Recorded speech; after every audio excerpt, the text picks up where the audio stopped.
The bridge that cries for help.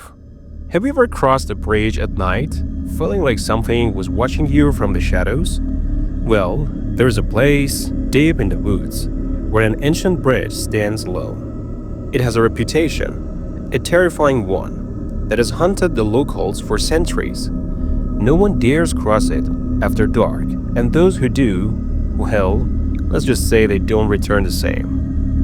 This bridge is known as the Bridge of Whispers, named for the eerie sounds that seem to come from nowhere when you stand near it. But it wasn't always like this. It was once just a regular bridge, built centuries ago over a small, seemingly innocent creek. But the legend goes that during a violent storm, a group of villagers took refuge there. As the rain poured and the wind howled, something unimaginable happened. A strange, unearthly scream echoed through the air, and the villagers vanished without a trace. The storm cleared, the skies brightened, but the bridge, it stayed. And now the locals swear the bridge still calls out, as if it's waiting for someone to hear its cry. For years, brave souls ventured out, ignoring the warnings. Some would hear a faint voice, soft and pleading, "Help me, help me." Others would feel the ground shift beneath their feet, as if the bridge itself was alive, trying to pull them into the dark waters below, and one by one they would disappear, never to be heard from again. The eerie sound of crying only intensified, a mix of desperation and sorrow. No one knew who or what was behind the cries, but they all felt one thing: a presence. But for every story of fear, there's a person who doubts. One evening, a young man named Leo, a skeptic of all things supernatural, decided to test the legend for himself. He had heard the stories but dismissed them as nothing more than local folklore. Armed with a flashlight and his stubborn determination, he set off into the night, heading straight for the bridge. As he walked, the forest seemed unnaturally silent, as if the world was holding its breath. The closer he got to the bridge, the heavier the air felt. He could almost hear the bridge whispering his name, Leo, Leo. His heart raced as he stood at the edge of the bridge. The wooden planks creaked beneath his weight, and he shined his flashlight across the dark waters below. Nothing, just the endless stretch of blackness. But then the air changed. It became cold, icy, and that's when he heard it, a whisper, a soft, strangled cry. "Help me!" Leo froze. The voice was coming from the other side of the bridge. "It's just the wind," he told himself. There's a rational explanation. He stepped forward, determined to prove there was nothing supernatural about this place. But with each step, the whispers grew louder, more frantic. "Help me! Please! I'm trapped!" Suddenly, the ground beneath him trembled.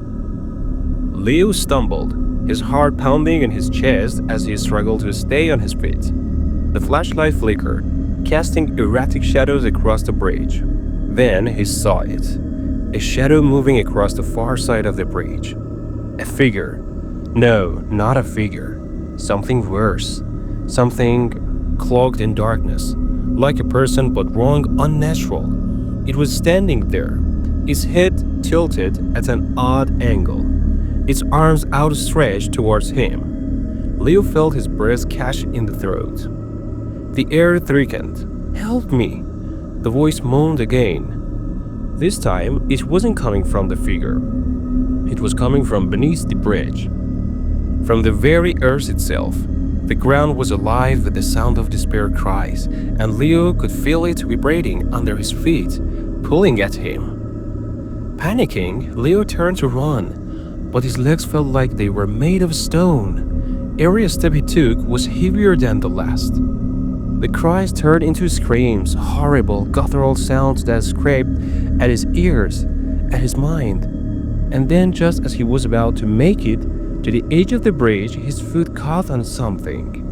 He stumbled forward, his hands reaching for anything to break his fall. The next moment, he felt it, a cold, clammy hand wrap around his wrist. He screamed, but no sound came out. His flashlight fell to the ground, illuminating a pair of eyes staring up at him from the depths of below. Eyes that were full of fear, eyes that weren't human. He felt the cold hand tighten around him, pulling him closer to the edge. The water roared below him, as if it too were hungry, ready to swallow him whole. The cries now weren't from one voice, but from many, an entire chorus of tormented souls. In his final moments, Leo could barely comprehend what was happening. Was it the bridge or something else? The last thing he heard before everything went black was a voice he knew so well, his own. "Help me, help me." The next morning, the locals found Leo's flashlight near the edge of the bridge, but Leo was never seen again. His name, too, became part of the legend of the bridge that cries for help. And when night falls, the sound of despaired whispers can still be heard, calling out for someone to listen and someone to help. But remember, if you ever decide to cross this bridge, don't listen to the cries, because once you hear them, there is no turning back.